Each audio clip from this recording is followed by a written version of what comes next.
ധനഹ ഒന്നാം ചൊവ്വ. വിശുദ്ധ ലൂക്കായുടെ സുവിശേഷം 13-ാം അധ്യായം 23 മുതൽ 30 വരെയുള്ള വാക്യങ്ങളുടെ വിശകലനം. ഇടുങ്ങിയ വാതിൽ. വിശുദ്ധ നാടും പ്രത്യേകിച്ച് ദൈവം പിറന്നു വീണ കാലിത്തൊഴുത്തുമാണ് ഭൂമിയിലെ ഏറ്റവും വിശുദ്ധ സ്ഥലം. വിശുദ്ധ നാട് സന്ദർശിച്ചിട്ടുള്ളവർക്കറിയാം, ആ കാലിത്തൊഴുത്തിലേക്ക് പ്രവേശിക്കാനുള്ള വാതിൽ വളരെ പൊക്കം കുറഞ്ഞതും ഇടുങ്ങിയതുമാണെന്ന്. ദൈവവുമായുള്ള സമാനത വിട്ടെറിഞ്ഞ് ദാസന്റെ രൂപം ധരിച്ച് പിറന്നു വീണവന്റെ ജനനസ്ഥലം കാണാൻ ആഗ്രഹിക്കുന്നവർ അല്പം തലകുനിച്ച് ചെരിഞ്ഞു കിടക്കണമെന്നത് ഒരു പ്രാതിനിധ്യ പ്രശസ്തിയുണ്ടല്ലോ.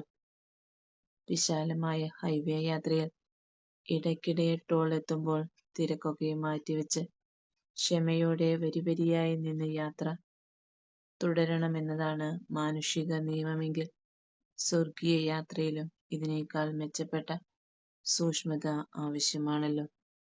പ്രകാശവും ഇരുട്ടും, വിശുദ്ധിയും പാപവും, സ്വർഗവും നഗരവുമൊക്കെ എപ്രകാരം വിശുദ്ധ ചേരുവകളാകുന്നുവോ അതേപോലെ തന്നെയാണ് ഇടുങ്ങിയ വഴിയും വിശാല വഴിയും.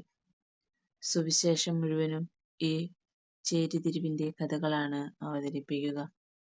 അല്പം ബലമുള്ളവന് മാത്രമേ കല്ലും മുള്ളും നിറഞ്ഞ ഇടുങ്ങിയ വഴിയിലൂടെ യാത്ര തുടരാൻ കഴിയൂ. മനുഷ്യൻ ശരീരവും ആത്മാവുമുള്ള ഒരു സൃഷ്ടിയാണ്. ശരീരം ലോകത്തോടെ അവസാനിക്കുമ്പോൾ ആത്മാവ് ലോകവും കടന്ന് സ്വർഗത്തോളം ഉയരേണ്ടതാണ്. ശരീരം ഭൂമിക്കും ആത്മാവ് സ്വർഗത്തിനും സ്വന്തം.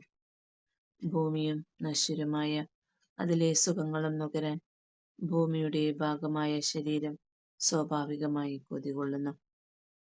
അധികം വ്യയനം ചെയ്യാതെ തന്നെ മനസാക്ഷി ഇല്ലാത്തവന് അതൊക്കെ എളുപ്പത്തിൽ നേടിയെടുക്കാനാവുന്നതേയുള്ളൂ. മഹാഭൂരിപക്ഷവും ആ പാതയിലൂടെയാണ് സഞ്ചരിക്കുകയാണ്. എന്നാൽ നമ്മുടെ ആത്മാവ് അനശ്വരമായത് തെരഞ്ഞെടുക്കുവാൻ നമ്മുടെ മനസാക്ഷിയെ പ്രേരിപ്പിച്ചുകൊണ്ടേയിരിക്കും. ഏറെ വ്രതം ചെയ്ത് ശരീരം ക്ഷയിക്കുമ്പോഴാണ് നമ്മുടെ ആത്മാവ് ഒരു ആവിയായി ഏത് ഇടുങ്ങിയ വാതിലും കടന്ന് സ്വർഗീയ പ്രവേശത്തിന് യോഗ്യമാകുകയുള്ളൂ.